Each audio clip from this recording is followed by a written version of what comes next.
दोस्तों,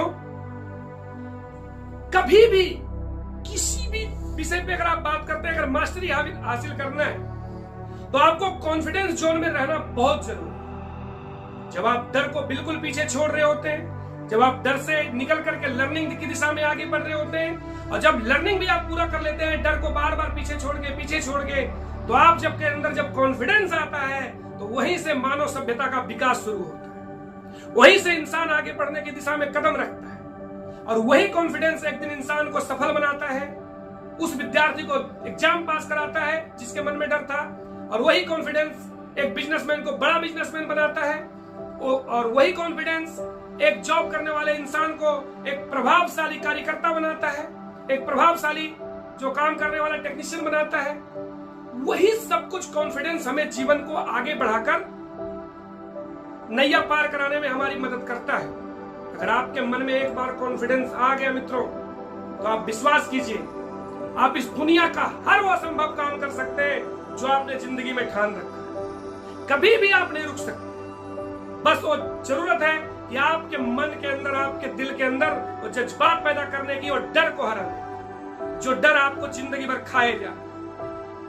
उदाहरण देखिए, बड़े से बड़े खिलाड़ी, बड़े से बड़ा बिजनेसमैन, बड़े से बड़ा स्पीकर्स, लीडर्स, नेता, हर कोई इस डर से गुजर करके बड़ा से बड़ा बना है। कोई भी बिना डर के आगे नहीं बढ़ा है। डर उन सबको लगा है, लेकिन उस डर पे उन्होंने विजय प्राप्त करी है, और आज लोग उनको दुनिया में जान रहे हैं। आज लोग किसी को वीरेंद्र सहवाग, किसी को नरेंद्र मोदी, किसी को फलाना बिजनेसमैन, किसी को अंबानी, किसी को पता नहीं क्या क्या नामों से जान रहे हैं, क्योंकि उन्होंने डर को पीछे हराया हुआ। मेरा विश्वास कीजिए, आप भी अपने मन के डर को आगे निकालिए, डर से विजय प्राप्त की और आगे बढ़िए।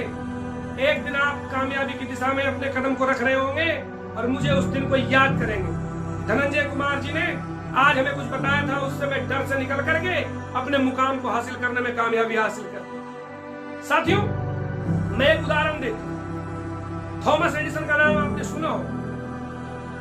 उनके बारे में कहा जाता है कि वह बल्ब को बनाने से पहले 1000 बार फेल हुए थे, और जितनी बार वो फेल हुए थे उतनी बार उनके मन में डर लगा था।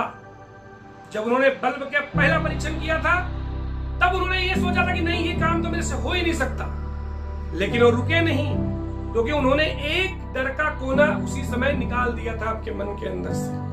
वो आगे बढ़े, दूसरे कदम की ओर, तीसरे कदम की ओर, 100वें कदम की ओर, 500वें कदम की ओर, और 1000वें कदम में उन्होंने बल्ब की रोशनी की व्यवस्था करी पूरे विश्व के लिए, और आज उस बल्ब से पूरा विश्व जगमगा रहा है। मैं भी शायद उसी बल्ब के माध्यम से एक कैमरे के सामने अपनी बातों को रिकॉर्ड कर रहा हूं और आप तक सुना।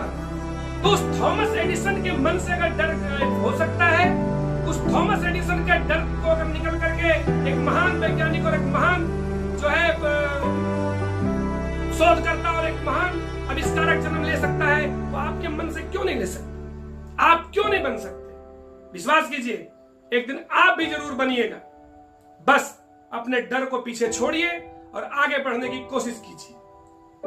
अब आज आप लोगों को ये सोचना है कि आज जो मैं आपसे बातें कर रहा हूं, उसे क्या सीख मिलने वाला है, उसे आप क्या हासिल करने वाले हैं। डर रहेगा, जीवन भर रहेगा, लेकिन आपको डर के आगे करना क्या है? आपको भागना नहीं, आपको उस डर को अपनाना है, उस डर पर निपुण होना है, उस डर को हराना है, और हराकर विजय प्राप्त करना है। उस डर को बिल्कुल पीछे छोड़ना है और अपने आप में कॉन्फिडेंस पैदा करके एक महान इंसान बनने की कोशिश करना है।